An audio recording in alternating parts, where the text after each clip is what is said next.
지금은 한국을 건드리지 마. 워싱턴의 베테랑 노장들이 나지막이 뱉은 한마디. 그와 동시에 미국 안보라인이 수십 년간 금기시해온 두 단어가 대한민국 대통령의 입에서 터져 나왔습니다. 그리고 워싱턴은 충격적인 결정을 내렸죠. 반대도 경고도 아닌 완벽한 침묵이었습니다. 대한민국은 어떻게 허락을 구하던 나라에서 당당히 거래의 조건을 제한하는 게임 체인저로 우뚝 설 수 있었을까요? 오랜만에 한국 화이팅 댓글로 대한민국의 당당한 미래를 함께 응원해주세요. 그럼 사연 시작합니다. 그날 보고서 첫 장에 두 줄이 적혀 있었습니다. 저는 30년을 안보 분석에 바쳤지만 이 두 줄을 한 페이지에서 본 적은 없었습니다. 전시작전 통제권 환수, 핵추진 잠수함 확보, 따로 보면 위험한 단어였습니다. 같이 보면 금기였죠. 한국 대통령이 그 금기를 전 세계가 보는 앞에서 입에 올렸습니다. 그 자리에 있던 모두 펜을 내려놨습니다. 그리고 기다렸어요. 워싱턴이 뭐라고 말할지 말이죠. 그런데 아무 말도 나오지 않았습니다. 저는 로버트 헤이즈입니다. 미국 국방부에서 안보전략 자문위원으로 일했고 지금은 워싱턴 외곽의 한 싱크탱크에서 동북아 전략을 분석하고 있습니다. 올해로 꼭 30년째입니다. 저는 숫자를 믿는 사람입니다. 의진이 신념이니 하는 말들은 별로 믿지 않아요. 국가는 의지가 아니라 힘으로 움직이는 법이니까요. 그래서 한국을 볼 때도 제 결론은 늘 같았습니다. 강한 나라. 하지만 결국은 미국이라는 울타리 안에서 움직이는 나라. 그게 30년 동안 단 한 번도 틀린 적 없던 제 판단이었습니다. 2026년 5월의 어느 오후였습니다. 워싱턴은 평소와 다를 게 없었고 창밖으로는 잔디 깎는 기계 소리가 멀리서 들려오고 있었습니다. 저는 늘 하던 대로 책상에 앉아 동북아 전략 브리핑을 검토하고 있었죠. 한국 관련 보고서는 언제나 중요한 자리를 차지했지만 솔직히 말하면 대부분 예측 가능한 범위 안에 있었습니다. 미국의 해구산, 굳건한 한미동맹, 주한미군, 수십 년 동안 늘 같은 틀 안에서 돌아가던 이야기였습니다. 그래서 저는 그날도 가벼운 마음으로 첫 장을 넘겼습니다. 그런데 그 한 줄이 제 시선을 붙잡고 놓아주지 않았습니다. 대한민국 정부가 전시작전 통제권 환수를 공식 국가 목표로 추진한다는 내용이었습니다. 그리고 그 아래 한 줄이 더 있었습니다. 핵추진 잠수함 확보 계획을 공식화한다는 문장이었죠. 저는 보고서를 다시 처음부터 읽었습니다. 전작권, 핵잠수함, 미국 안보라인에서 수십 년 동안 가장 민감하게 다뤄온 두 단어였습니다. 특히 이 두 가지를 한자리에서 동시에 꺼내는 일은 외교적으로 거의 금기에 가까운 행동이었어요. 그런데 한국 대통령이 그것을 공개적으로 선언했습니다. 그것도 한 나라의 정식 국가 계획으로 말이죠. 순간 저도 모르게 피식 웃고 말았습니다. 왜냐하면 결말을 이미 알고 있다고 생각했기 때문입니다. 지난 30년 동안 수도 없이 반복되어 온 이야기였거든요. 한국이 시도하면 미국이 반대하고 결국 그 계획은 조용히 사라졌습니다. 언제나 똑같은 결말이었습니다. 이번에도 다르지 않을 거라고 저는 확신했습니다. 그날 오후 저는 동료 한 사람과 복도에서 마주쳤습니다. 그 친구도 같은 보고서를 들고 있더군요. 이번엔 한국이 좀 세게 나왔네요. 제가 먼저 웃으며 말을 건넸습니다. 세게 나오면 뭐 합니까? 결국 늘 그랬듯이 워싱턴이 정리하겠죠. 그 친구도 고개를 끄덕였습니다. 하긴 한두 번 본 일도 아니고요. 우리는 그렇게 가볍게 웃어 넘겼습니다. 저는 자리로 돌아와 커피를 한 잔 내렸습니다. 그리고 익숙한 마음으로 다음 절차를 기다렸어요. 곧 국무부에서 신중한 논평이 나올 테고 국방부는 한미동맹의 틀을 강조할 테고 백악관은 적당한 선에서 선을 그을 거라고 생각했습니다. 언제나 그래 왔으니까요. 그런데 이상한 일이 벌어지기 시작했습니다. 하루가 지났습니다. 아무 말도 없었어요. 이틀이 지났습니다. 여전히 조용했죠. 평소 같았으면 벌써 즉각적인 선 긋기가 나왔어야 했습니다. 한국이 이 정도 발언을 했다면 워싱턴의 누군가는 반드시 입을 열었어야 정상이었죠. 그런데 국무부도 국방부도 백악관도 약속이라도 한 듯 침묵을 지키고 있었습니다. 저는 그제야 커피잔을 내려놓았습니다. 뭔가가 이전과는 달랐거든요. 며칠 뒤 저는 정기적으로 나가던 점심 모임에 참석했습니다. 오랜 세월 안보 분야에서 함께 일해온 사람들이 모이는 자리였죠. 자연스럽게 한국 이야기가 나왔습니다. 저는 당연히 누군가 코웃음을 칠 거라고 예상했습니다. 또 한국이 무리수를 두는군 하는 식으로 말이죠. 그런데 분위기가 묘했습니다. 아무도 그 이야기를 가볍게 받지 않았어요. 한 사람이 조심스럽게 입을 열었습니다. 이번 건은 좀 지켜봐야 할 것 같습니다. 저는 의아해서 되물었습니다. 지켜보다니요? 늘 하던 대로 정리하면 되는 거 아닙니까? 그러자 맞은편에 앉아있던 저보다 한참 선배인 인사가 낮은 목소리로 한마디를 던졌습니다. 로버트, 요즘 한국은 예전 한국이 아닐세. 순간 식탁에 잠깐 정적이 흘렀습니다. 저는 그 말을 농담처럼 넘기려 했습니다. 선배님, 그건 매번 듣던 얘기 아닙니까? 한국은 늘 강해지고 있었죠. 그래도 결론은 항상 같았고요. 선배는 대답 대신 천천히 고개를 저었습니다. 그리고 더 이상 말을 잇지 않았습니다. 저는 그 침묵이 마음에 걸렸습니다. 평생 단호하게 의견을 내던 사람이 그날따라 말을 아끼고 있었거든요. 집으로 돌아오는 차 안에서 저는 그 짧은 대화를 몇 번이고 곱씹었습니다. 요즘 한국은 예전 한국이 아니다. 도대체 그 말은 무슨 뜻이었을까요? 물론 저도 한국이 성장했다는 것쯤은 알고 있었습니다. 세계 10위권의 경제력, 만만치 않은 군사력, 탄탄한 제조업. 하지만 그런 것들은 어디까지나 미국이라는 큰 틀 안에서의 성장일 뿐이라고 생각했습니다. 전자권과 핵잠수함은 차원이 다른 문제였어요. 그것은 미국이 수십 년 동안 쌓아 올린 동맹 질서의 가장 예민한 핵심을 건드리는 일이었으니까요. 그런데도 워싱턴은 움직이지 않았습니다. 저는 그날 밤 오래된 자료들을 다시 꺼내 들었습니다. 과거에 한국이 비슷한 시도를 했을 때마다 미국이 어떻게 반응했는지를 확인하고 싶었습니다. 답은 분명 그 안에 있을 거라고 믿었거든요. 하지만 자료를 넘기면 넘길수록 마음 한구석이 점점 더 불편해졌습니다. 이번엔 그 익숙한 패턴이 어디에서도 보이지 않았기 때문이죠. 워싱턴은 반대하지 않았습니다. 그리고 그게 오히려 저를 더 불안하게 만들었어요. 저는 창밖의 어두운 워싱턴 거리를 한참 동안 바라봤습니다. 30년 동안 한 번도 흔들린 적 없던 제 확신이 그날 처음으로 작은 금이 가기 시작했습니다. 도대체 한국은 지금 무엇을 손에 쥐고 있는 걸까요? 그리고 워싱턴은 무엇을 알고 있길래 저렇게 입을 다물고 있는 걸까요? 저는 그 질문을 아는 채 좀처럼 잠들지 못했습니다. 그날 밤 이후 저는 한동안 잠을 설쳤어요. 답을 찾지 못한 질문은 늘 사람을 괴롭히는 법이니까요. 다음날 아침, 저는 평소보다 일찍 연구소에 나갔습니다. 그리고 가장 먼저 한 일은 한국이 과거에 이 카드를 어떻게 만지작거려 왔는지를 처음부터 다시 들여다보는 것이었습니다. 답은 늘 역사 속에 있었거든요. 자료의 첫 장을 펼치자 1990년대 초의 기록이 나왔습니다. 그 무렵 한국 해군 내부에서 핵추진 잠수함의 필요성이 처음으로 제기되었더군요. 지금으로부터 30년도 더 된 이야기입니다. 당시의 한국은 지금과는 전혀 다른 나라였습니다. 방위산업도 변변치 않았고 조선업도 지금처럼 세계를 호령하던 시절이 아니었어요. 그런데도 몇몇 해군 장교들은 이미 알고 있었습니다. 언젠가 북한의 잠수함 전력과 핵 위협에 맞서려면 오래 잠항할 수 있는 핵추진 잠수함이 반드시 필요하다는 사실을 말이죠. 하지만 그 논의는 오래가지 못했습니다. 미국이 원하지 않았기 때문입니다. 외교 채널을 통해 조용한 신호가 전해졌고 계획은 소리 없이 접혔습니다. 저는 그 대목을 읽으며 가볍게 고개를 끄덕였죠. 당연한 결과라고 생각했거든요. 그런데 자료를 넘길수록 비슷한 일이 계속 반복되고 있었습니다. 2003년의 기록이 눈에 들어왔습니다. 한국 해군이 극비리의 한 사업을 추진하고 있었더군요. 서류상으로는 그저 평범한 번호가 붙은 연구사업이었지만 그 실체는 핵추진 잠수함 개발 계획이었습니다. 상당히 구체적인 단계까지 나아갔던 모양입니다. 그런데 이 계획은 외부에 알려지고 말았습니다.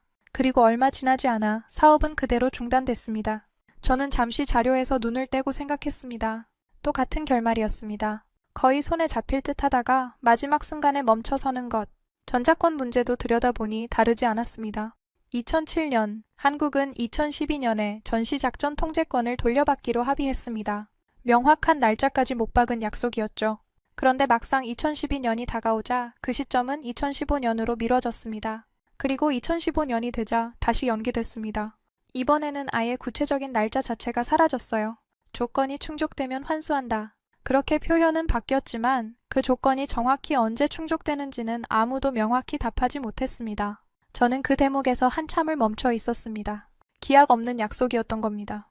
한국은 매번 성실하게 조건을 채워나갔지만 결승선은 그때마다 저만치 더 뒤로 물러나 있었던 셈이죠. 마치 영원히 끝나지 않는 시험을 치르는 것처럼 말입니다. 그 무렵 마침 한국 측 인사 한 사람과 화상으로 이야기를 나눌 기회가 있었습니다. 오래전 국제안보회의에서 알게 된 한국 국방 분야의 정통한 연구자였죠. 저는 조심스럽게 물었습니다. 솔직히 묻겠습니다. 한국은 왜 매번 이렇게 막히는데도 계속 시도하는 겁니까? 그는 잠시 말이 없었습니다. 그러더니 차분한 목소리로 대답하더군요. 헤이즈 박사님, 막힌 게 아니라 멈춘 겁니다. 우리는 한 번도 그 꿈을 접은 적이 없어요. 저는 그 표현이 인상 깊었습니다. 하지만 결과만 보면 늘 무산되지 않았습니까? 제가 다시 묻자 그는 살짝 쓴웃음을 지었습니다. 무산된 게 아니라 때를 기다린 겁니다. 우리 입장에선 답답한 세월이었죠. 분명히 우리 안보를 위해 필요한 일인데 매번 마지막 문턱에서 누군가 고개를 젓곤 했으니까요.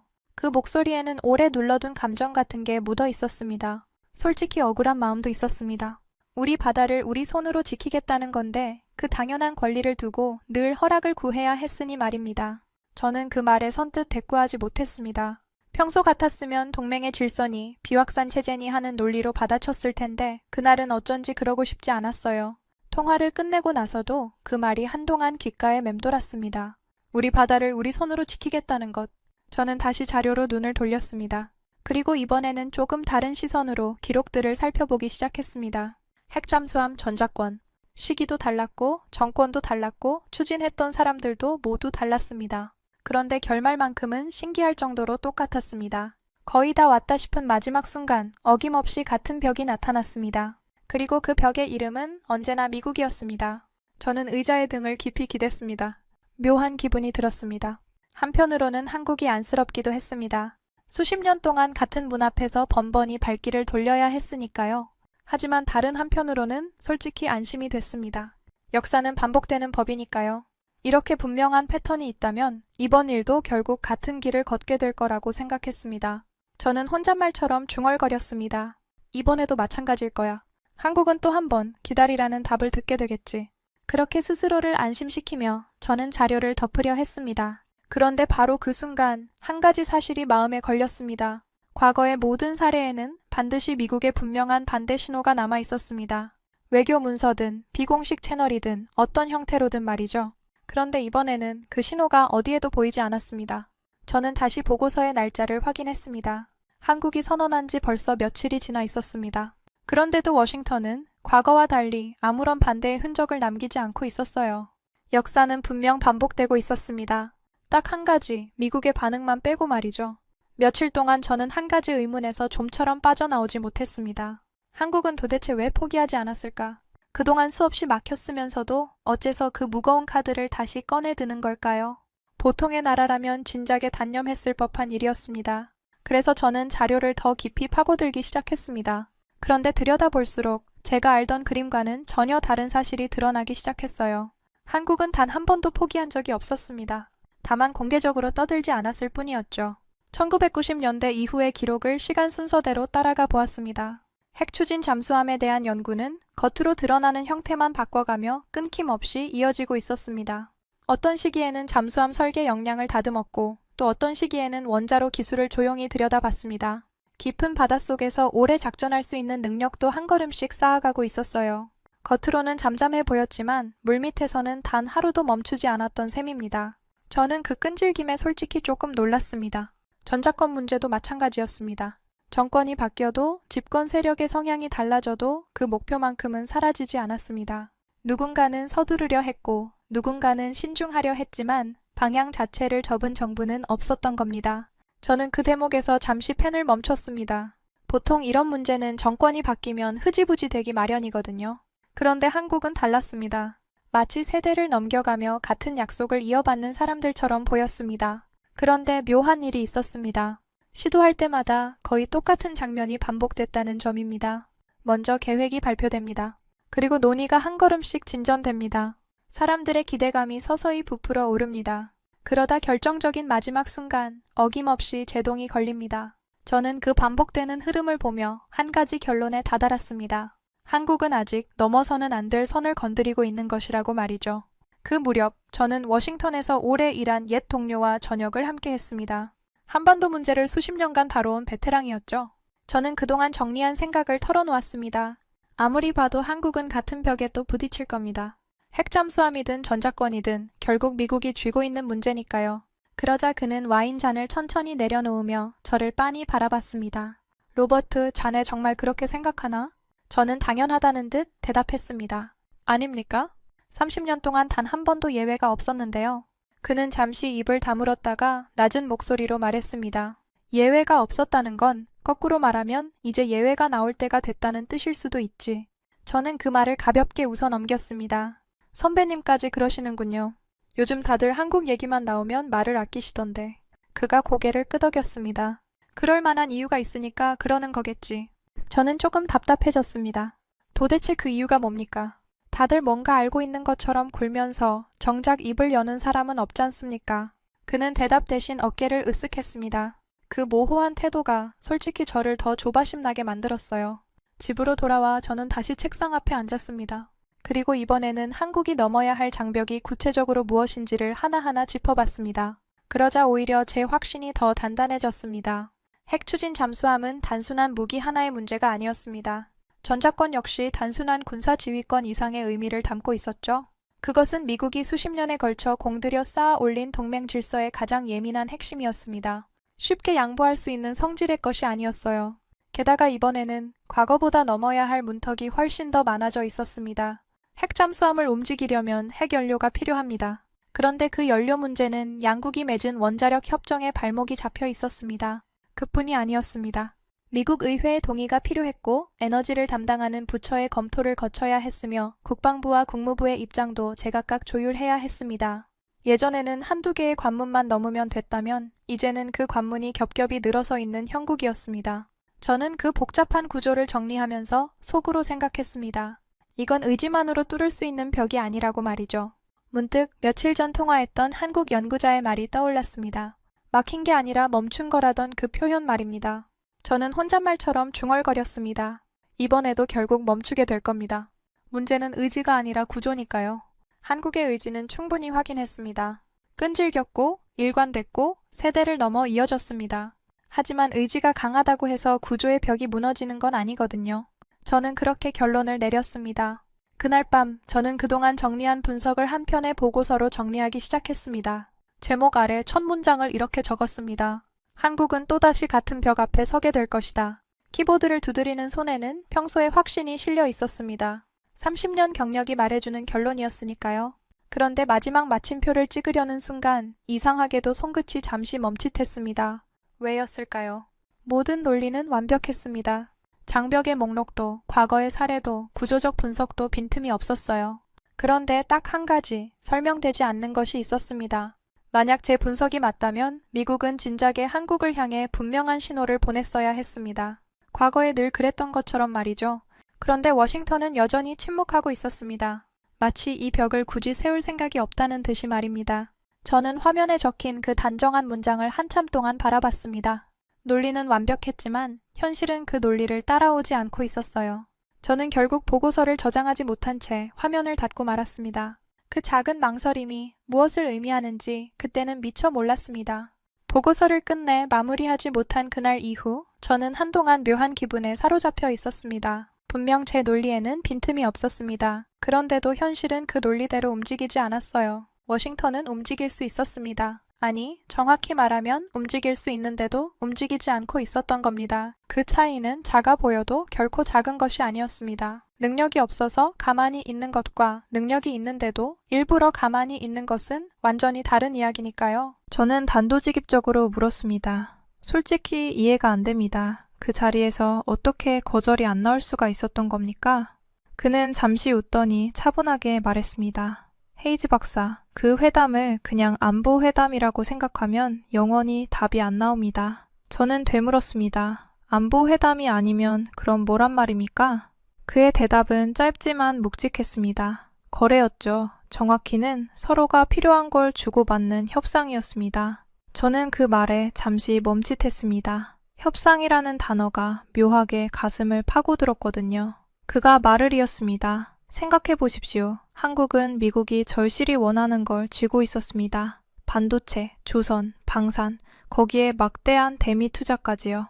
미국도 그걸 모를 리 없죠. 그러니 한국이 핵잠수함 이야기를 꺼냈을 때 무작정 거절할 수가 없었던 겁니다. 저는 천천히 물었습니다. 그러니까 한국이 일방적으로 부탁만 하는 자리가 아니었다는 말씀이군요. 그가 고개를 끄덕였습니다. 그렇습니다. 한국은 줄 것이 있었고 받을 것을 요구했습니다. 그게 바로 협상 아니겠습니까? 전화를 끊고 나서도 저는 한참을 멍하니 앉아 있었습니다. 협상이라는 두 글자가 머릿속에서 좀처럼 떠나지 않았어요. 그동안 제가 그려온 그림 속에서 한국은 늘 무언가를 청하는 쪽이었습니다. 핵우산을 부탁하고 무기 도입을 요청하고 안보 공약을 다짐받는 나라. 그래서 저는 이번에도 한국이 미국에게 허락을 구하는 거라고만 생각했습니다. 그런데 아니었던 겁니다. 한국은 허락을 구하러 간 게 아니라 거래를 하러 간 거였어요. 손에 분명한 패를 쥐고 그 패를 협상 테이블 위에 당당히 올려놓을 줄 아는 나라. 어느새 한국은 그런 위치에 올라서 있었던 겁니다. 저는 다시 자료를 펼쳐 1990년대의 한국과 지금의 한국을 나란히 놓고 비교해봤습니다. 그 격차는 생각보다 훨씬 컸습니다. 그날의 주제 가운데 자연스럽게 한국 이야기가 올라왔습니다. 저는 속으로 생각했습니다. 이제야 제대로 된 반대 의견을 들을 수 있겠구나. 이런 자리에서라면 누군가는 한국의 무모함을 날카롭게 지적할 거라고 확신했거든요. 그런데 분위기가 영 이상했습니다. 누구도 한국을 강하게 비판하지 않았습니다. 오히려 다들 약속이라도 한 듯 말을 아끼고 있었어요. 저는 그 침묵이 답답해서 제가 먼저 운을 뗐습니다. 솔직히 말씀드리면 저는 이번 한국의 계획도 결국 무산될 거라고 봅니다. 구조적으로 넘기 어려운 벽이 너무 많거든요. 제 말이 끝나자 잠시 정적이 흘렀습니다. 평소 같았으면 곧바로 동의하는 목소리가 여기저기서 나왔을 겁니다. 그런데 그날은 아무도 선뜻 맞장구를 치지 않았어요. 테이블 건너편에 앉아있던 한 인사가 안경을 고쳤으며 천천히 입을 열었습니다. 글쎄요, 저는 그렇게 단정하기가 좀 조심스럽습니다. 저는 의외라는 표정으로 되물었습니다. 조심스럽다니요?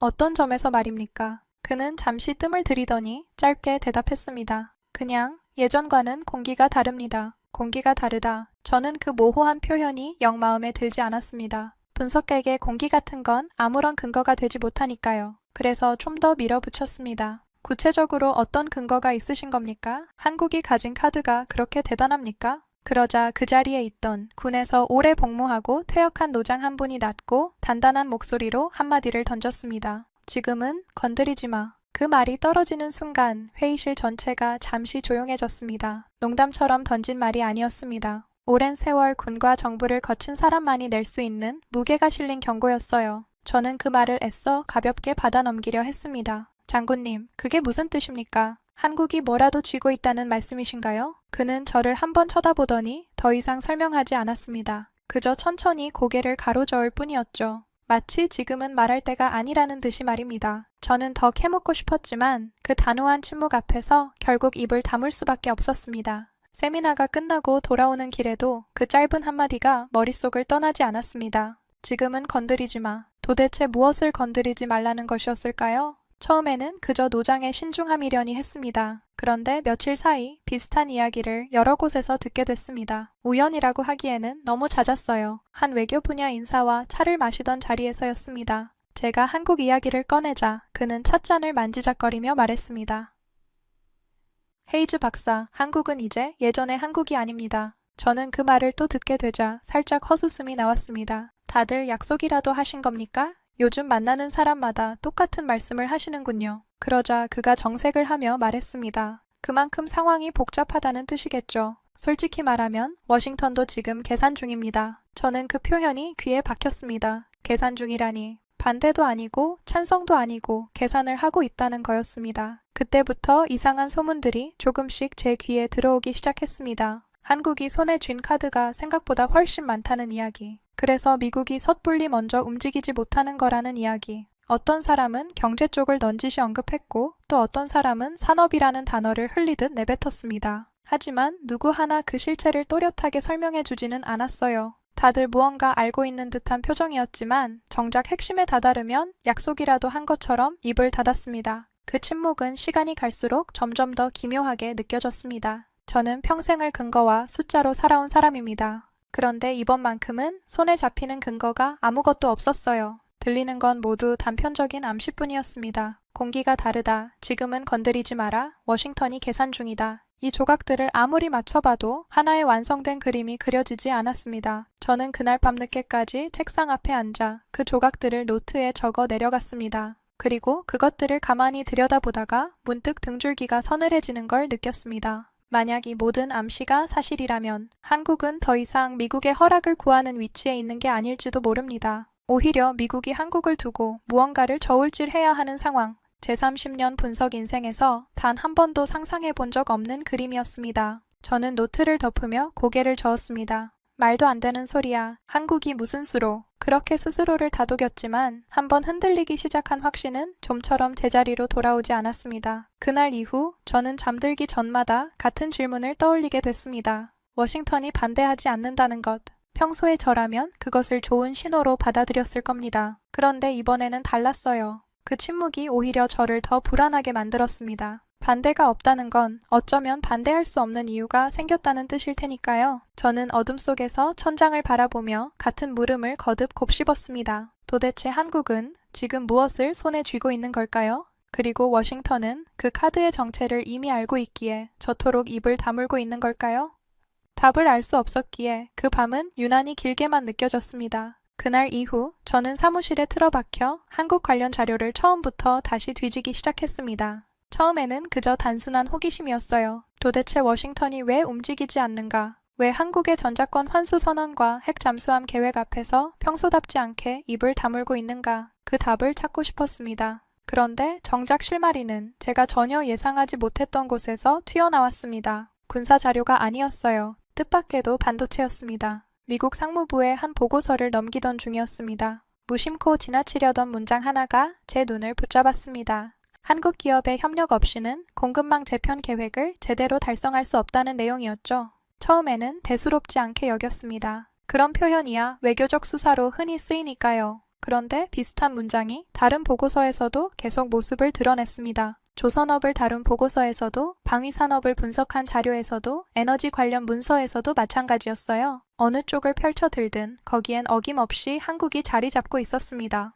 저는 점점 이상한 기분에 휩싸이기 시작했습니다. 생각해보면 미국은 지금 중국과 사활을 건 경쟁을 벌이고 있었습니다. 그리고 그 경쟁의 가장 중요한 길목마다 묘하게도 한국이 서 있었던 겁니다. 메모리 반도체, 선박을 만드는 조선업, 전기차에 들어가는 배터리, 원자력 발전, 무기를 만드는 방위산업, 하나같이 미래의 패권을 좌우할 핵심 분야였습니다. 그런데 그 중요한 자리마다 한국 기업의 이름이 빠지지 않고 등장하고 있었어요. 저는 처음엔 우연이라고 생각했습니다. 하지만 우연이라는 건 3번씩 4번씩 반복되지 않는 법이거든요. 특히 조선 분야는 충격적이었습니다. 미국은 한때 세계 최강의 조선 강국이었지만 지난 수십 년 사이 그 자리를 거의 잃어버렸습니다. 군함을 만들고 정비할 능력조차 위태로워진 상황이었죠.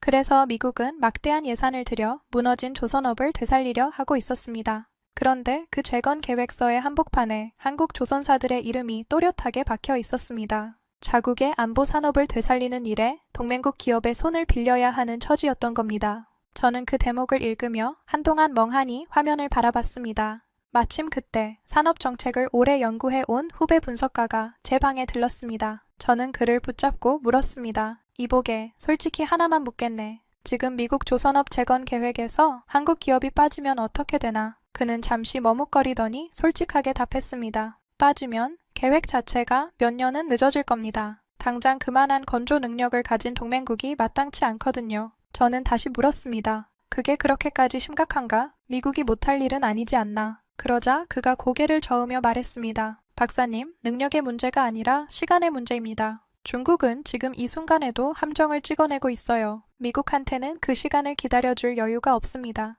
저는 그 말에 잠시 할 말을 잃었습니다. 후배가 돌아간 뒤 저는 다시 자료 더미로 눈을 돌렸습니다. 이번에는 반도체 쪽을 좀 더 깊이 들여다봤습니다. 미국은 첨단 반도체를 자국 안에서 생산하겠다는 거대한 구상을 추진하고 있었습니다. 그런데 그 구상을 현실로 옮기려면 메모리 반도체 분야에서 압도적인 경쟁력을 가진 한국 기업들의 참여가 반드시 필요했습니다.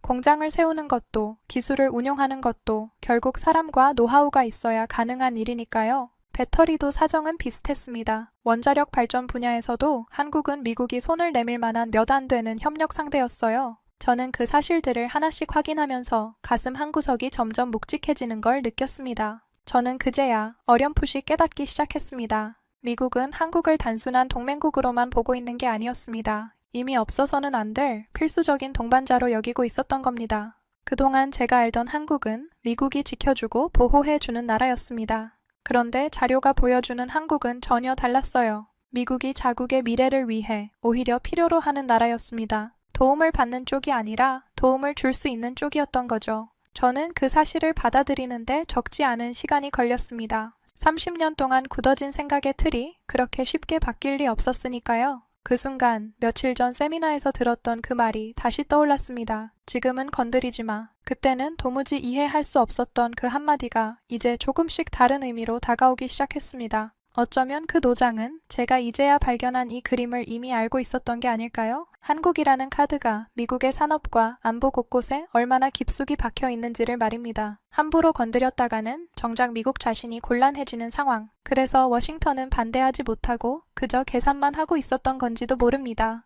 저는 의자에 등을 기대고 천장을 한참 동안 올려다봤습니다. 평생을 군사력이라는 잣대로 나라의 힘을 재왔던 사람입니다. 전차가 몇 대인지, 전투기가 몇 대인지, 미사일이 몇 기인지 그런 숫자들로 강대국과 약소국을 가늠해왔어요. 그런데 한국의 진짜 힘은 제가 평생 들여다보던 그 숫자판 위에 있지 않았습니다. 눈에 잘 보이지도 않던 산업의 영역에 조용히 그러나 단단하게 자리 잡고 있었던 겁니다. 저는 그날 처음으로 인정했습니다. 어쩌면 나는 한국을 재는 자를 처음부터 잘못 들고 있었던 게 아닐까. 그 생각이 들자 묘한 당혹감이 밀려왔습니다. 자료를 정리하고 사무실을 나서는데 창밖으로 워싱턴의 저녁 노을이 붉게 번지고 있었습니다. 저는 그 풍경을 바라보며 혼잣말을 했습니다. 어디를 봐도 한국이 있군. 정말이지. 어디를 펼쳐봐도 말이야. 며칠 전까지만 해도 저는 한국이 또 한 번 벽 앞에서 좌절할 거라고 확신했습니다. 그런데 이제는 그 확신이 흔들리다 못해 거의 무너지기 직전이었어요. 미국이 한국을 필요로 하고 있다. 이 단순한 사실 하나가 제가 30년 동안 쌓아 올린 모든 판단을 뿌리째 흔들고 있었습니다. 그리고 저는 예감했습니다. 이것은 아직 시작에 불과하다는 것을 말이죠. 그날의 발견 이후 저는 한 가지 자료를 다시 꺼내 들었습니다. 2025년 가을 한국에서 열렸던 에이펙 정상회의 기록이었습니다. 사실 처음 이 자료를 봤을 때는 그저 흔한 외교 행사 가운데 하나로 여기고 대충 넘겼었어요. 정상들이 모여 악수하고 사진 찍고 공동성명을 발표하는 그런 자리 말입니다. 그런데 이제는 도무지 그렇게 가볍게 넘길 수가 없었습니다. 한국이 미국의 산업과 안보 깊숙한 곳에 박혀 있다는 사실을 알게 된 뒤로는 같은 기록도 전혀 다르게 읽혔거든요. 저는 그 회담의 세부 기록을 처음부터 한 줄씩 꼼꼼히 다시 짚어나가기 시작했습니다. 그날 한국 대통령은 미국 대통령 앞에서 한 가지 사안을 꺼냈습니다. 다름 아닌 핵 추진 잠수함 문제였습니다. 그리고 그것을 움직이는데 반드시 필요한 연료 공급에 관한 이야기까지 함께 올렸어요. 저는 그 대목에서 잠시 숨을 골랐습니다. 30년 동안 그 누구도 미국 대통령의 면전에서 이 문제를 정면으로 꺼낸 적이 없었기 때문입니다. 한국 내부에서 논의된 적은 있었어도 정상회담 테이블 위에 이렇게 직접 올려놓은 경우는 없었습니다. 예전 같았으면 그 말이 끝나기가 무섭게 분위기가 얼어붙었을 겁니다. 정중하지만 단호한 거절. 그것이 늘 정해진 수순이었으니까요. 그런데 기록 속 결과는 제 예상과 정반대였습니다. 미국 대통령은 그 자리에서 거절하지 않았습니다. 오히려 공개적인 자리에서 승인할 뜻이 있다는 취지의 발언을 내놓았어요. 저는 그 문장을 읽고 또 읽었습니다. 처음에는 제가 잘못 읽은 줄 알았습니다. 그래서 원문을 다시 확인하고 당시의 보도 자료까지 찾아봤습니다. 하지만 내용은 분명했어요. 미국은 한국의 핵 추진 잠수함에 대해 문을 닫는 대신 열어두는 쪽을 택한 겁니다. 저는 한동안 그 사실을 믿기가 어려웠습니다.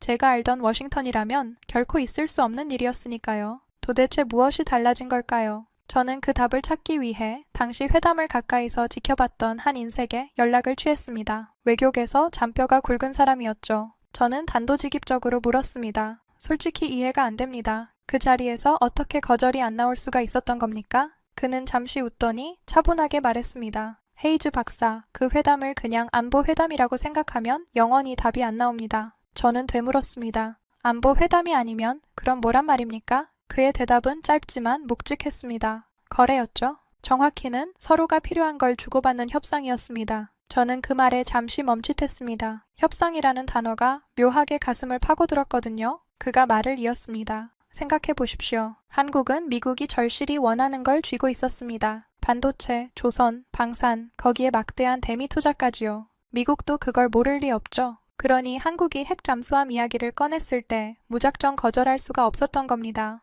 저는 천천히 물었습니다. 그러니까 한국이 일방적으로 부탁만 하는 자리가 아니었다는 말씀이군요. 그가 고개를 끄덕였습니다. 그렇습니다. 한국은 줄 것이 있었고 받을 것을 요구했습니다. 그게 바로 협상 아니겠습니까? 전화를 끊고 나서도 저는 한참을 멍하니 앉아 있었습니다. 협상이라는 두 글자가 머릿속에서 좀처럼 떠나지 않았어요. 그동안 제가 그려온 그림 속에서 한국은 늘 무언가를 청하는 쪽이었습니다. 해고산을 부탁하고 무기 도입을 요청하고 안보 공약을 다짐받는 나라. 그래서 저는 이번에도 한국이 미국에게 허락을 구하는 거라고만 생각했습니다. 그런데 아니었던 겁니다. 한국은 허락을 구하러 간 게 아니라 거래를 하러 간 거였어요. 손에 분명한 패를 쥐고 그 패를 협상 테이블 위에 당당히 올려놓을 줄 아는 나라. 어느새 한국은 그런 위치에 올라서 있었던 겁니다. 저는 다시 자료를 펼쳐 1990년대의 한국과 지금의 한국을 나란히 놓고 비교해 봤습니다. 그 격차는 생각보다 훨씬 컸습니다. 30여 년 전 한국은 핵잠수함 이야기를 꺼냈다가 조용한 신호 한 번의 계획을 접어야 했던 나라였습니다. 미국이 원하지 않는다는 그 한마디 앞에서 별다른 대응조차 하지 못했죠. 그런데 지금의 한국은 세계 최고 수준의 반도체를 만들고 무너진 미국 조선업이 손을 내밀 만큼 강력한 건조 능력을 갖추고 유럽 여러 나라가 줄을 서서 사가는 무기를 만드는 나라가 되어 있었습니다. 협상력의 무게 자체가 그때와는 비교할 수 없을 만큼 달라져 있었던 겁니다. 그제야 저는 미국이 침묵했던 진짜 이유를 또렷하게 이해하기 시작했습니다. 워싱턴이 반대하지 않은 것은 한국이 약해서 봐준 게 아니었습니다. 오히려 한국이 강해졌기 때문에 함부로 반대할 수 없었던 겁니다. 한국을 막아서는 순간 미국이 절실히 필요로 하는 그 협력에도 금이 갈 수 있었으니까요. 힘의 균형이라는 건 바로 이런 것이었습니다. 협상은 결국 서로가 서로를 필요로 할 때 비로소 성립하는 법이거든요. 그리고 2025년 가을의 그 회담은 한국이 마침내 그 균형의 한쪽 축에 올라섰음을 보여주는 분명한 장면이었습니다. 저는 노트를 펼쳐 그날 정리한 생각을 한 줄씩 적어 내려갔습니다. 한국은 더 이상 허락을 구하는 나라가 아니다. 이미 거래를 하는 나라다. 펜을 쥔 손끝이 미세하게 떨렸습니다. 30년 동안 단 한 번도 적어본 적 없는 문장이었으니까요. 저는 그 문장을 한참 동안 들여다봤습니다. 인정하고 싶지 않은 마음과 인정할 수밖에 없는 사실이 제 안에서 부딪히고 있었어요. 하지만 분석가로서 저는 사실 앞에서 눈을 감을 수 없었습니다. 자료가 말하고 있었고 기록이 증언하고 있었으며 현실이 그것을 뒷받침하고 있었으니까요. 창밖에는 어느새 어둠이 내려앉아 있었습니다. 저는 한동안 그 어둠을 바라보며 묘한 감정에 잠겼습니다. 두려움도 아니고 거부감도 아니었어요. 굳이 표현하자면 일종의 전율에 가까웠습니다. 평생을 들여다본 대상이 어느 순간 전혀 다른 얼굴로 다가올 때 느껴지는 그런 떨림 말입니다. 저는 처음으로 한국이라는 나라에서 협상의 냄새를 맡았습니다. 그것은 부탁하는 자의 냄새가 아니었습니다. 분명한 패를 손에 쥔 자만이 풍길 수 있는 거래하는 자의 냄새였어요. 제가 알던 한국은 그 어디에도 없었습니다. 그리고 저는 어렴풋이 직감했습니다. 한국은 이미 다음 수를 준비하고 있을 거라는 사실을 말이죠. 그리고 마침내 제가 가장 크게 놀랐던 순간이 찾아왔습니다. 2026년 5월이었습니다. 한국 정부가 하나의 계획을 공식적으로 세상에 내놓았어요. 이름하여 장보고 M 프로젝트였습니다. 처음 그 소식을 접했을 때 저는 당연히 잠수함의 재원부터 살폈습니다. 몇 톤급인지, 어떤 무장을 싣는지, 작전 방향은 어느 정도인지 평생을 그렇게 분석해 왔으니까요. 그런데 자료를 들여다볼수록 정작 제 시선을 사로잡은 건 잠수함 그 자체가 아니었습니다. 그것을 발표하는 한국의 태도였어요. 예전에 한국이었다면 분명 기다렸을 겁니다. 미국의 결론이 나올 때까지, 미국 의회의 판단이 내려질 때까지, 관련 부처들의 협의가 마무리될 때까지 말이죠. 늘 그래왔습니다. 허락이 떨어지기를 기다리고, 신호가 오기를 기다리고, 문이 열리기를 기다렸습니다. 그런데 이번에는 전혀 달랐습니다. 한국은 기다리지 않았어요. 누가 답을 주기도 전에 먼저 선언해버린 겁니다. 8,000톤급의 핵추진 잠수함을 자국 기술로 직접 건조하겠다는 계획, 그것도 독자적으로 개발해 실전에 배치하겠다는 목표까지 모든 것을 거침없이 공개했습니다. 저는 그 발표문을 읽으며 등줄기에 서늘한 무언가가 스치는 걸 느꼈습니다. 저는 그 발표 영상을 몇 번이고 돌려봤습니다. 한 번 보고 또 보고 다시 봤어요. 화면 속 한국 관계자들의 표정에는 망설임이나 불안 같은 게 보이지 않았습니다. 오히려 차분한 확신이 깔려 있었습니다. 마치 이미 오래전에 결심을 끝낸 사람들처럼 말이죠. 발표가 이뤄진 진해의 해군 기지 풍경도 함께 화면에 잡혔습니다. 도크 위로 거대한 크레인이 늘어서 있었고 작업복을 입은 사람들이 분주히 오가고 있었어요. 그 장면에는 어떤 비장함보다 오히려 담담한 일상의 분위기가 흘렀습니다. 저는 그 모습을 보며 한 가지 의문이 들었습니다. 도대체 이 자신감은 어디서 나오는 걸까요? 미국의 최종 승인이 떨어진 것도 아닌데 어떻게 저렇게 당당할 수 있는 걸까요? 한참을 들여다본 끝에 저는 비로소 한 가지 사실을 깨닫기 시작했습니다. 마침 그 무렵 한국 조선 산업의 정통한 전문가와 이야기를 나눌 기회가 있었습니다. 저는 궁금증을 참지 못하고 물었습니다. 솔직히 묻겠습니다. 8,000통읍 핵 잠수함을 한국이 정말 독자적으로 건조할 능력이 있는 겁니까? 그는 망설임 없이 대답했어요. 능력은 이미 충분합니다, 박사님. 한국은 세계에서 손꼽히는 조선 강국이에요. 대형 잠수함을 설계하고 만드는 기술은 이미 오래전에 확보했습니다. 저는 다시 물었습니다. 그렇다면 진짜 관건은 무엇입니까? 그러자 그가 의미심장하게 답했습니다. 연료와 외교, 딱 그 두 가지였죠. 그리고 그 두 가지가 이번에 풀리기 시작한 겁니다. 저는 그 말을 곱씹으며 다시 물었습니다. 그런데 미국의 최종 결정도 안 났는데 이렇게 먼저 발표해버리면 부담스럽지 않겠습니까? 그는 잠시 웃더니 이렇게 말했습니다. 헤이즈 박사님, 그게 바로 달라진 점입니다. 예전엔 우리가 눈치를 봤지만 이제는 우리가 먼저 판을 깔아요. 먼저 움직이면 상대가 그 위에서 계산을 시작하게 되거든요. 저는 그 말에 한 대 얻어맞은 기분이었습니다.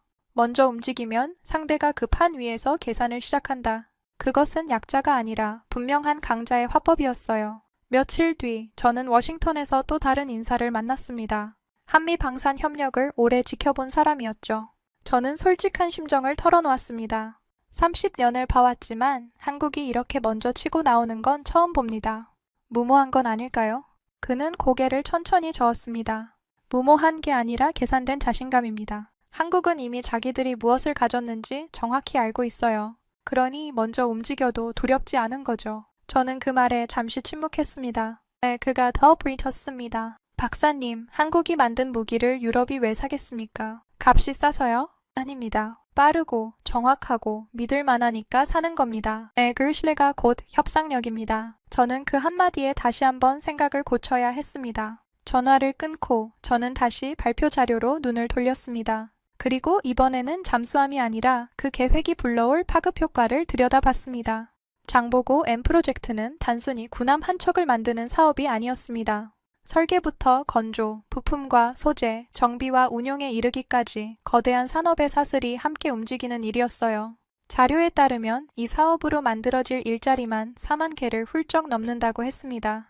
수많은 중소기업이 참여하고 새로운 기술이 축적되며 그 경험이 다시 다음 세대의 산업으로 이어지는 구조였습니다. 잠수함 한 척이 수만 명의 삶과 수백 개의 기업을 먹여 살리는 셈이었죠.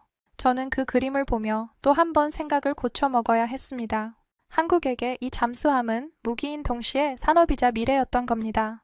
저는 의자에 깊숙이 몸을 묻고 천천히 생각을 정리했습니다. 그동안 저는 한국을 두고 늘 결과를 확신해야만 움직이는 나라라고 여겨왔습니다. 모든 변수가 정리되고 모든 허락이 떨어지고 안전이 보장된 다음에야 비로소 한 걸음을 떼는 나라. 그런데 장보고 N 프로젝트를 보며 저는 그 생각이 완전히 틀렸음을 인정해야 했습니다. 한국은 결과가 확실해서 움직이는 나라가 아니었어요. 오히려 먼저 움직임으로써 스스로 결과를 만들어내는 나라였습니다. 그 차이는 작아 보여도 실은 모든 것을 뒤바꾸는 결정적인 차이였습니다. 생각이 거기에 미치자 저는 묘한 전율을 느꼈습니다. 결과를 기다리는 자와 결과를 만들어내는 자, 이 둘 사이에는 건널 수 없는 강이 놓여 있거든요. 기다리는 나라는 늘 남의 결정에 운명을 맡길 수밖에 없습니다. 하지만 먼저 움직이는 나라는 자신의 의지로 판을 짜고 흐름을 이끌어갑니다. 한국은 어느새 후자의 자리에 올라서 있었던 겁니다.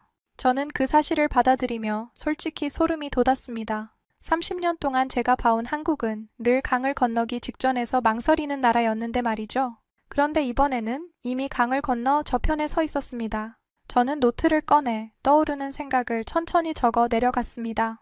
그들은 더 이상 기다리지 않았다. 먼저 움직였다. 그리고 그 움직임이 세상의 계산을 바꾸고 있다. 펜을 멈추고 저는 한참 동안 창밖을 바라봤습니다. 워싱턴의 밤하늘은 여느 때와 다름없이 고요했지만 제 마음속에서는 무언가가 크게 요동치고 있었습니다. 한국이라는 나라의 자신감, 그것의 정체를 저는 이제야 어렴풋이 알 것 같았어요. 그건 막연한 자만이 아니었습니다. 수십 년 동안 묵묵히 쌓아 올린 실력에서 나오는 단단하고 조용한 확신이었습니다. 그날 밤 저는 쉽게 잠들지 못했습니다. 자꾸만 그 발표 영상 속 차분한 표정들이 떠올랐거든요. 그리고 그 표정 뒤에 숨은 수많은 사람들의 시간이 보이는 듯 했습니다. 잠수함을 설계한 엔지니어들, 조선소에서 땀 흘린 기술자들, 수십 년 동안 같은 꿈을 포기하지 않고 묵묵히 이어온 사람들, 장보고 N이라는 이름 하나에 그 모든 세월이 응축되어 있었던 겁니다. 저는 천장을 바라보며 혼잣말을 했습니다. 이 나라는 도대체 얼마나 오랫동안 이 순간을 준비해온 걸까? 그 질문의 답이 어쩌면 한국의 진짜 힘을 푸는 마지막 열쇠일지도 모른다는 예감이 들었습니다. 그리고 저는 그 열쇠를 향해 한 걸음 더 다가가고 있었습니다. 저는 평생을 한국이라는 나라를 연구하며 살아왔습니다. 누구보다 한국을 잘 안다고 자부했어요. 그런데 이제 와서 저는 부끄러운 고백을 하나 해야 할 것 같습니다. 저는 한국을 제대로 본 적이 단 한 번도 없었습니다. 30년이라는 세월 동안 저는 줄곧 엉뚱한 곳만 들여다보고 있었던 겁니다. 저는 늘 군사력만 봤습니다. 전차가 몇 대인지, 전투기가 몇 대인지, 미사일이 몇 기인지 그 숫자들을 표로 정리하고 다른 나라와 견주어 보며 한국의 위치를 가늠했습니다. 그것이 한 나라의 힘을 재는 가장 정확한 잣대라고 믿었으니까요. 그런데 이제는 압니다. 한국의 진짜 힘은 제가 그토록 들여다보던 그 숫자판 위에 있지 않았습니다. 그 힘은 전혀 다른 곳에서 무려 70년이라는 긴 시간 동안 조용히 자라고 있었던 겁니다. 저는 한국의 역사를 다시 떠올려 봤습니다. 70여 년 전 한국은 전쟁으로 모든 것이 잿더미가 된 나라였습니다. 변변한 공장 하나 없었고 가진 자원도 마땅치 않았어요. 세계의 그 누구도 이 가난한 나라가 다시 일어서리라고 믿지 않았습니다. 그런데 한국은 그 폐허 위에서 조선소를 세웠습니다. 처음에는 남의 설계도를 빌려 배를 만들었지만 이제는 세계에서 가장 정교한 선박을 만들어내는 나라가 됐어요. 반도체도 마찬가지였습니다. 아무것도 없던 자리에서 시작해 이제는 전 세계가 한국의 메모리 반도체 없이는 돌아가지 못하는 시대가 됐습니다. 유럽의 강국들이 한국의 무기를 사기 위해 줄을 서고 한국이 만든 원자력 발전소가 머나먼 나라의 사막 위에 우뚝 섰습니다. 저는 그 사실들을 하나씩 짚어보며 가슴이 묵직해지는 걸 느꼈습니다. 한국은 어느 날 갑자기 강해진 나라가 아니었습니다. 70년 동안 단 하루도 멈추지 않고 한 걸음씩 협상력을 쌓아 올린 나라였어요. 누가 알아주지 않아도 묵묵히 그렇게 한층 한층 탑을 쌓아 올린 겁니다. 그리고 그 탑이 어느새 미국도 중국도 함부로 무시할 수 없는 높이에 다다라 있었던 거죠. 저는 그제야 왜 워싱턴이 그토록 오래 침묵했는지를 완전히 이해할 수 있었습니다. 그것은 한국을 가볍게 봐서가 아니라 너무도 무겁게 여겼기 때문이었습니다. 그 무렵 저는 오래전 함께 일했던 한 동료와 통화를 나눴습니다. 제 변화를 눈치챈 그가 농담처럼 물었어요. 로버트, 자네 요즘 한국 얘기만 나오면 사람이 달라진다던데 정말인가? 저는 솔직하게 답했습니다. Amazing. 부끄럽지만 내가 30년 동안 한국을 완전히 잘못 보고 있었다는 걸 이제야 알았어. 그는 잠시 말이 없다가 조용히 물었습니다. 그럼 자네가 본 한국의 진짜 힘은 뭐였나? 저는 한참을 생각하다 대답했습니다. 무기가 아니었어. 70년이라는 시간이 만든 힘이었지. 그 긴 세월을 견뎌낸 사람들 말일세. 전화기 너머로 그가 낮게 한숨을 내쉬는 소리가 들렸습니다. 그 말을 자네 입으로 들으니 나도 뭔가 뭉클하군. 통화를 끝내고 저는 창가에 서서 한참을 생각에 잠겼습니다. 문득 자료에서 봤던 진해의 풍경이 다시 떠올랐습니다. 그 항구에서 시작된 이야기, 거대한 도크와 분주히 움직이던 사람들. 처음 그 장면을 봤을 때 저는 어쩐지 서늘한 공기를 느꼈었습니다. 그때는 그것이 어떤 두려움 같은 거라고 생각했어요. 무언가 거대한 것이 깨어나는 데서 오는 위압감 말입니다. 그런데 이제는 그 서늘함의 정체를 알 것 같습니다. 그건 두려움이 아니었습니다. 70년 동안 단단히 묶여있던 무언가가 마침내 풀려나 움직이기 시작할 때 느껴지는 긴장감이었어요. 오랜 잠에서 깨어난 거인이 처음으로 기지개를 켤 때 공기마저 팽팽해지는 그런 순간 말입니다. 저는 다시 책상으로 돌아와 그동안 모아온 자료들을 천천히 정리했습니다. 전쟁의 폐허에서 시작해 세계 군사력 상위권에 올라선 나라. 반도체와 조선과 방산에서 누구도 무시할 수 없는 경쟁력을 갖춘 나라. 그리고 마침내 전자권 환수와 핵 추진 잠수함이라는 30년 동안 꿈꿔온 목표를 스스로의 힘으로 밀어붙이는 나라. 이 모든 것이 결국 하나의 이야기였습니다. 보호받던 나라가 스스로 협상의 조건을 만드는 나라로 올라서는 길고 긴 성장의 이야기 말입니다. 저는 한 가지를 분명히 깨달았습니다. 한국은 더 이상 누군가의 우산 아래에서 보호받는 나라가 아니었습니다. 이제는 스스로 협상의 조건을 만들어내는 나라가 되어 있었어요. 미국이 필요로 하고 세계가 주목하며 그 누구도 함부로 대할 수 없는 나라. 제가 30년 동안 한사코 인정하지 않으려 했던 그 사실이 이제는 너무도 또렷하게 제 눈앞에 펼쳐져 있었습니다. 저는 그 사실 앞에서 오랫동안 붙들고 있던 제 낡은 생각을 조용히 내려놓았습니다. 솔직히 고백하자면 한 나라를 연구하는 사람으로서 자신의 판단이 틀렸음을 인정하는 일은 결코 쉽지 않습니다. 30년이라는 세월이 통째로 흔들리는 기분이었으니까요. 그런데 신기하게도 그 인정의 끝에서 제가 느낀 감정은 좌절이 아니었습니다. 오히려 일종의 벅참이었어요.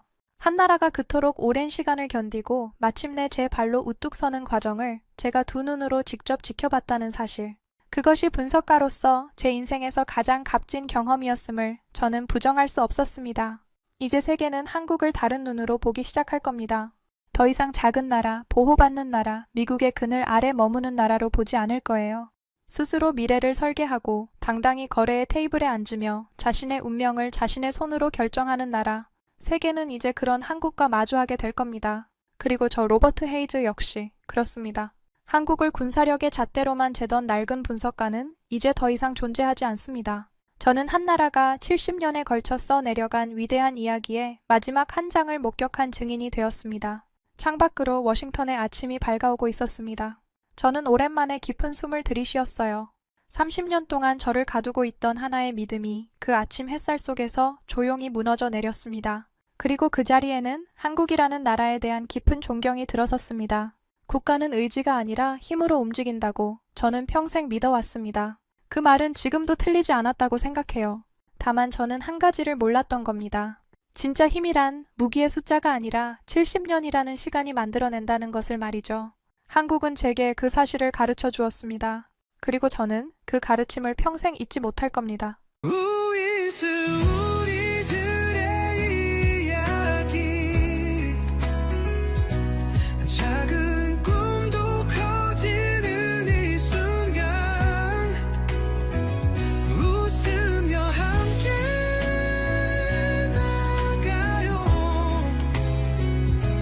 모두의 마음이 크게 울려요. 당신만의 감동 이야기가 늘 당신 곁에서 따뜻한 순간으로 남길 바랍니다. 다음에도 따뜻한 이야기로 다시 찾아올게요.